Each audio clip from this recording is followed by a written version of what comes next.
दशरथपुर गांव के रतनलाल की पोस्टिंग बॉर्डर पर थी। पिछले कुछ दिनों से दुश्मन देश के सैनिक बार बार भारत की सीमा में घुसने की कोशिश कर रहे थे, लेकिन भारतीय सेना उनका मुंहतोड़ जवाब दे रही थी। हर दिन दोनों ओर से गोलीबारी हो रही थी। रतनलाल भी दुश्मनों की साजिश का जवाब अपनी गोलियों से दे रहा था। मेरी आंखें अब धुंधली हो रही हैं। हे भगवान, मुझे इतनी शक्ति दो कि इन सारे दुश्मनों का खात्मा कर ही तिरंगे में लिपटूं। रतनलाल ने दुश्मनों के कई सैनिक मार गिराए।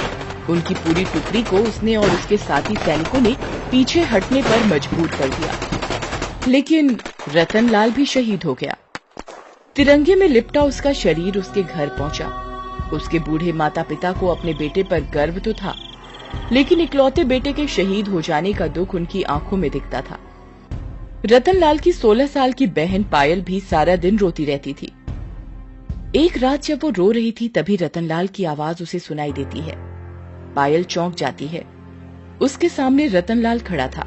अरे मेरी प्यारी बहना, ऐसे कोई रोता है क्या? भैया, तुम हमें छोड़कर क्यों चले गए? देखो, हम सब कितने अकेले हो गए। क्यों मर गए तुम भैया? बोलो ना, क्यों मर गए? अरे पगली, तेरा भाई सैनिक है। सैनिक सैनिक मरते नहीं, शहीद होते हैं। और हाँ, सैनिक की बहन ऐसी कमजोरों की तरह रोती नहीं है। ये मेरा सौभाग्य था कि मेरी जिंदगी मेरे देश के काम आई।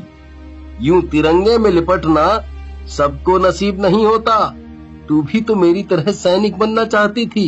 सैनिक को बहादुर बनना पड़ता है। ऐसे रो कर तू कैसे बनेगी सैनिक? ये सारी बातें कहकर रतनलाल वहां से चला गया। पायल ने भी ठान लिया कि अब वो बिल्कुल नहीं रोएगी। वो भी अपने भाई की तरह बहादुर बनेगी। पायल के गांव के ही रहने वाले ललन पांडे की गांव में खूब इज्जत थी। वैसे तो वो शहर में काम करता था, लेकिन वो क्या काम करता, इस बात का किसी को पता नहीं था। लेकिन वो जब भी गांव आता, किसी नई गाड़ी में आता, स्टाइल वाले चश्मे पहनता, थोड़ी मोड़ी अंग्रेजी बोलकर गांव वालों पर स्टाइल मारता। वो हर बात में गांव वालों को सलाह देता।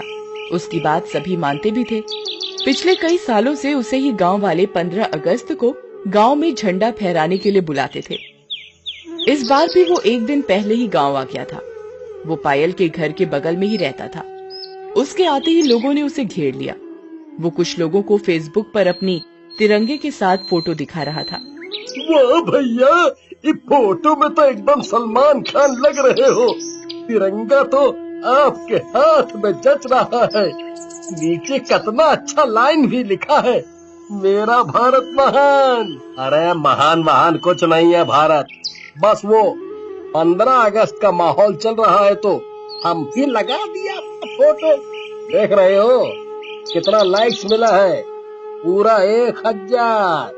ये तो ठेंगा है भैया, ये लाइक का होता है। अबे एकदम बुड़बक होगा, दिमाग से पैदल है। ये ठेंगा नहीं, लाइक है। मतलब इतना लोग को ये अच्छा लगा। इसमें लड़का लड़की सब शामिल है। लड़की भी? आप तो बहुत लोकप्रिय हो। हम लोगों का भी दोस्ती करवाओ न लड़की से। मुँह देखो कभी आईना में। है क्या हुआ भैया?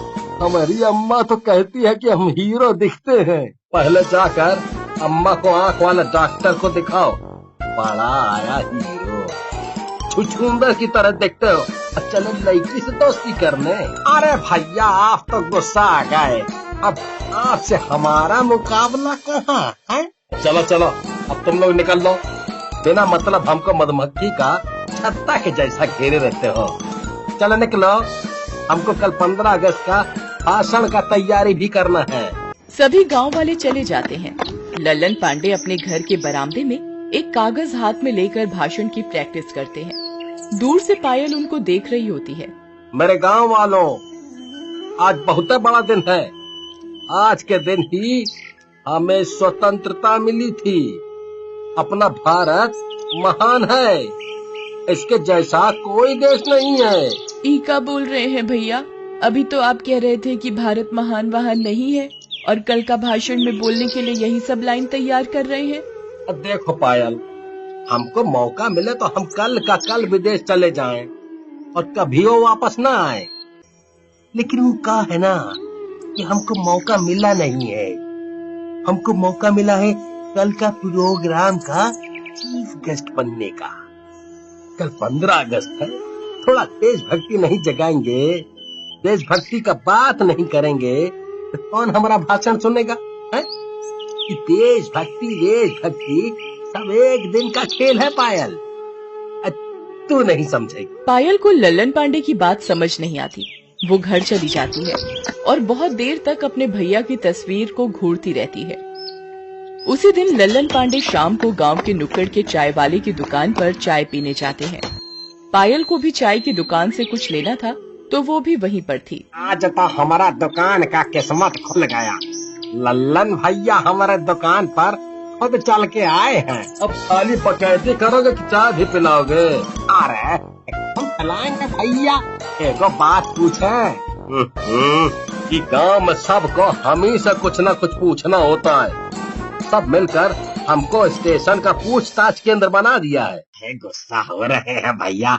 अब आपसे ज्यादा समझदार पूरे गांव में कोई नहीं है, तो आप ऐसे ही पूछ। अब बस हमारी तारीफ बंद करो। अब पूछो, क्या पूछना है?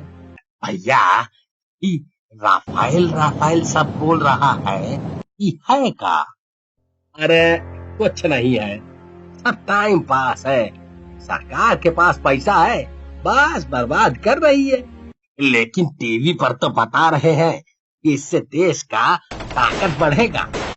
तो टीवी वाला के पास जाकर पूछो ना तुम। इस टीवी वाला को कुछ पता थोड़े होता है। वो लोग तो बिना मतलब का लबर लबर करता रहता है। एगो राफेल से क्या हो जाएगा बोलो? दुश्मन लोग के पास बड़का बड़का बम है, बड़का बड़का विमान है। ये राफेल उसका क्या मुकाबला कर लेगा?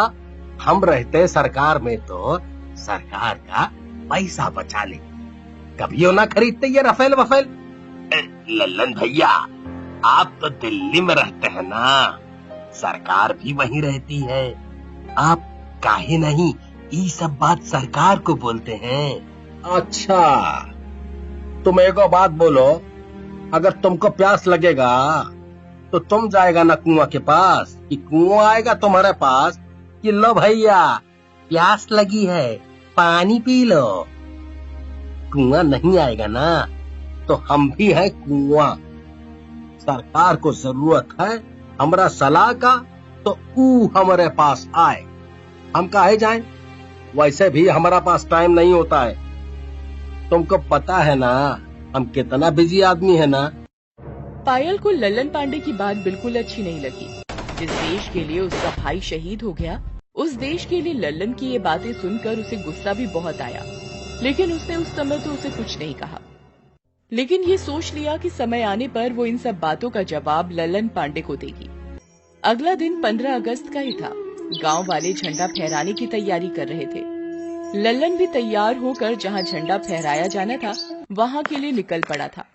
पायल भी उसके पीछे पीछे हाथ में तिरंगा लिए जा रही थी। उनके आगे आगे 2 गांव वाले भी हाथ में तिरंगा लिए जा रहे थे। तभी एक गांव वाले के हाथ से तिरंगा छूट कर गिर गया। लल्लन ने ये देख लिया। अबे कुपोषण के शिकार, एक झंडा तुमसे नहीं संभलता, कुछ खाया करो बे। अरे कम से कम आज के दिन तो इसका इज्जत रख लो। सिर्फ आज? कल का क्या लल्लन भैया? अरे कल का क्या है, 15 अगस्त तो आज है। देशभक्ति दिखाने का दिन आज है, कल नहीं। कल हमारी देशभक्ति किसी एक्सपायरी दवा की तरह हो जाएगी। और कल इस झंडे का क्या काम? ये तिरंगा फिर काम आएगा अगले साल, समझी? तय समय पर सभी झंडा फहराने वाली जगह पर इकट्ठा हो जाते हैं। लल्लन पांडे कुर्सी पर बैठे हैं, माइक लगा हुआ है। कुछ गांव वाले भी साथ ही बैठे हैं। पायल भी साथ में बैठी है।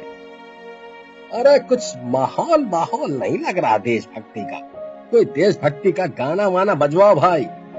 तुम लोग हमको बुला तो लेते हो, हम गांव की मोहब्बत में आ भी जाते हैं, लेकिन तैयारी तुम लोगों का एकदम बकवास होती है। भैया एगो लड़का गया है बाजा लाने, आता ही होगा। अबे का 16 अगस्त को आएगा, जब देशभक्ति दिखाने का दिन निकल जाएगा। बस बस ललन भैया बस। अब एक बार भी देशभक्ति दिखाने की बात कही तो यही चप्पल खोलकर मारेंगे आपको। हम सब भूल जाएंगे कि गांव में आपकी क्या इज्जत है क्या नहीं। पायल की ऐसी बात सुनकर पूरे गांव वालों में हड़कंप मच जाता है। सभी उसे घूरने लगते हैं। किसी को समझ में नहीं आता है कि ये एकाएक पायल को हो क्या गया है। गांव वालों मुझे माफ करिएगा, लेकिन मुझे ललन भैया को एक बात बतानी है। ललन भैया, भले ही पूरा गांव आपकी तारीफ करता हो, लेकिन हमारे सामने आपकी इज्जत 2 कौड़ी की भी नहीं है। ये क्या देशभक्ति दिखाने का दिन? देशभक्ति दिखाने का दिन की माला जपे जा रहे हैं। ये कोई आम या अमरूद के फल पकने का समय नहीं है भैया। ये देशभक्ति है, इसका कोई दिन नहीं होता। देश और देशभक्ति हर सच्चे भारतीय के दिल में 24 घंटे धड़कती रहती है। हमरे भैया दुश्मनों को मारते हुए 24 मई को शहीद हो गए थे। उन्हें क्या 15 अगस्त का इंतजार करना चाहिए था अपनी देशभक्ति दिखाने के लिए? गांव वालों, तुम लोग इसलिए हमको बुलाए थे। तुम्हें पता है ना हम कितना बिजी आदमी हूँ। हम 1 मिनट भी यहाँ नहीं रुकूंगा। 1 मिनट क्या 1 सेकंड भी मत रुकिए। हमें आप जैसे लोगों की कोई जरूरत नहीं है। और ये क्या धौंस देते हैं कि बिजी हैं। गांव वालों, मैं आपको बताती हूँ आपके ललन भैया क्या करते हैं। ये शहर में एक सेठ के यहाँ ड्राइवर है। उनके पास बहुत सी गाड़ियाँ हैं, इसीलिए ये उनकी ही गाड़ी समय समय पर लाकर स्टाइल मारते रहते हैं। ये क्या बकवास कर रही हो? बकवास मैं नहीं, आप करते हैं। राफेल को ऐसा वैसा बताते हैं। पता है, राफेल ने हमारे देश की शक्ति कई गुना बढ़ा दी है। बड़े से बड़ा दुश्मन भी आज हमसे मुकाबला करने के लिए 1000 बार सोचता है। पता है, इसे हर तरह के मिशन में भेजा जा सकता है। ये परमाणु हथियार तक ले जाने में भी सक्षम है। और आप कहते हैं ये फिजूल खर्च है। फिजूल तो आप हैं, आपके जैसे लोग हैं। अरे, तुम्हें राफेल के बारे में इतना सब किसने बताया? मेरे भैया ने। सैनिक कभी नहीं मरता, सैनिक शहीद होता है। शहीद होकर भी उसके दिल में देश ही होता है। वो देखिए मेरे भैया, अब भी तिरंगे के सामने कैसे सलामी दे रहे हैं। सभी गांव वालों की आंखें भर जाती हैं जब वो पायल के भाई को झंडे के सामने सलामी देते हुए देखते हैं। लल्लन भी उन्हें देखता है। गांव वालों, हमें माफ कर दो, हमसे भूल हो गई। जिस देश में ऐसे देशभक्त सैनिक और ऐसे देशभक्त लोग हैं, वो तो महान है। गांव वालों, हमारा देश महान था, महान है और महान रहेगा। बोलो भारत माता की जय।